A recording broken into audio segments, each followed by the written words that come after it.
कार्टूनिया channel को subscribe करें और देखें मजेदार कार्टून वीडियो। रात के 12 बज चुके थे। हाईवे पर अजीब सा सन्नाटा पसरा था। ना कोई गाड़ी, ना कोई इंसान, बस ठंडी हवा जो जैसे किसी अनकही बात को फुसफुसा रही थी। दूर कहीं झिलमिल करती एक स्ट्रीट लाइट अपने आखिरी सांसें गिन रही थी। उसके नीचे खड़ा था विनोद, अपने बैग को कसकर पकड़े हुए।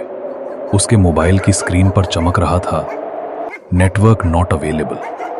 वो बड़बड़ाया, कमाल है, आधी रात को बस भी नहीं दिख रही। अचानक पीछे से हवा का तेज झोंका और उसके साथ बस की हेडलाइट्स की चमक। एक पुरानी बस धीरे धीरे रुकती है।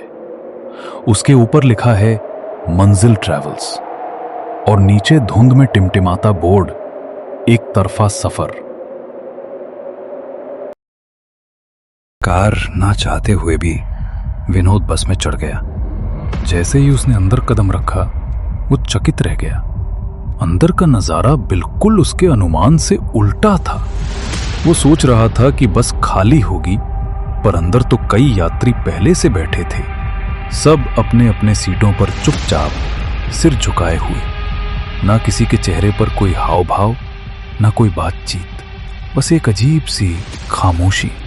विनोद कुछ पल वहीं खड़ा रहा। उसे लगा जैसे सब लोग सांस तो ले रहे हैं पर जिंदा नहीं है। धीरे धीरे उसने कदम बढ़ाए और एक खाली सीट पर बैठ गया। दिल में अनजाना डर सा समा गया, पर फिर भी वो खुद को ये समझाने लगा, अरे बस में थके हुए लोग हैं, सब अपने में खोए हैं। पर उसे क्या पता था, वो बस थके हुए यात्रियों की नहीं, बल्कि भटकी हुई रूहों की थी। विनोद शांति से अपनी सीट पर बैठा ही था कि तभी उसके बगल में बैठी बूढ़ी महिला धीरे से बोली, बेटा, पहली बार इस बस में चढ़े हो क्या? विनोद ने थोड़ा मुस्कुराते हुए कहा, जी हाँ माँ, पहली बार, बस पटना तक जाना है। महिला ने उसकी ओर देखा। उसकी आंखों में अजीब सी चमक और उदासी दोनों थी। वो बोली, पटना तक? फिर धीमे से हंस पड़ी, एक ऐसी हंसी जिसमें दर्द और रहस्य दोनों थे। विनोद कुछ पल चुप रहा, फिर हंसते हुए बोला, अम्मा जी, आप तो ऐसे बोल रही हैं जैसे ये बस भूतों वाली हो। महिला ने उसकी ओर देखा और बहुत धीमे सुर में कहा, भूतों की नहीं बेटा, मरे हुए लोगों की है ये बस। फिर उस बूढ़ी महिला ने धीमे लेकिन भारी स्वर में कहा, विनोद बेटा, ये तो सोचो, जब तुम्हारे पास अपनी कार थी, फिर तुम इस बस का सफर क्यों कर रहे हो? विनोद हक्का बक्का रह गया। उसने घबरा कर पूछा, अम्मा, आपको कैसे पता कि मेरे पास कार थी? मुझे सब पता है बेटा। कल रात उसी कार में तो था तुम। वो कार जो कल रात हाईवे पर पलटी थी और जिसमें सिर्फ एक लाश मिली थी।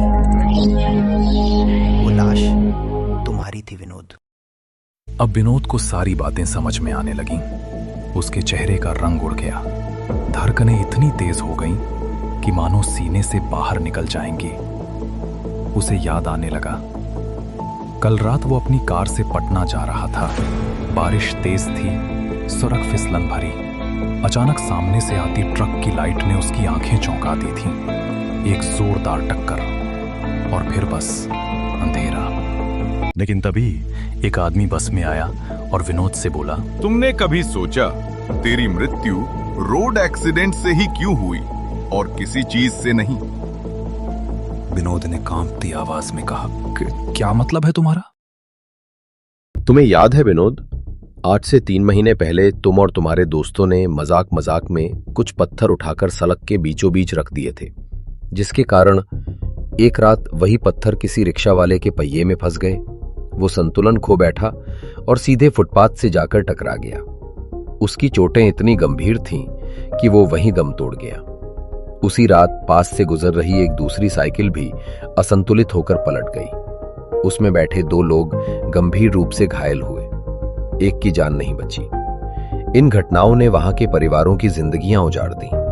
एक विधवा, एक अनाथ बच्चा और कई लाचार रातें। और सब कुछ उस छोटी सी शरारत की वजह से हुआ। अब पता चला विनोद, तेरी इस दशा का असली कारण कोई और नहीं, तू खुद ही है।